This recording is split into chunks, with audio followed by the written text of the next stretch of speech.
ആ സ്ഥലത്ത് എന്ത് വികസനമാണ് നടത്താൻ പോകുന്നത്? അതെന്ത് വേണമെന്ന് വഴിയെ തീരുമാനിക്കാം. ഇപ്പോഴത് വെട്ടിത്തെളിയിക്കുക എന്നുള്ളതാണ് പ്രാഥമിക പരിപാടി. 3 കുളം, 50ഓളം തേക്ക്, മറ്റു മരങ്ങൾ, എല്ലാം 100 വർഷത്തിലധികം പഴക്കമുള്ളത്. ഇതൊക്കെ നശിപ്പിക്കാൻ പോകുന്ന കാര്യമാണ് കുറ്റിക്കാട് വെട്ടിത്തെളിക്കാൻ പോകുന്ന മട്ടിൽ മുരളീധരൻ സാർ പറഞ്ഞത്. നിങ്ങൾക്ക് കള്ളും കഞ്ചാവ് അടിച്ചെടുക്കാനുള്ള സ്ഥലം പോകുന്നതിന്റെ സങ്കടമാണോ?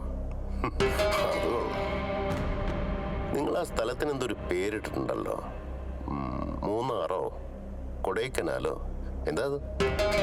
ഊട്ടി.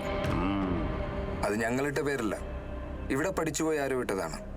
പിന്നെ എല്ലാവരും അതങ്ങ് വിളിച്ചു. ഇനി വരാനുള്ളവരും അത് തന്നെ വിളിക്കും. ഇതാണ് മാനേജ്മെന്റിന്റെ തീരുമാനം. ഒരു അഡ്മിനിസ്ട്രേറ്റർ എന്ന നിലയിൽ ഞാനത് അറിയിച്ചു.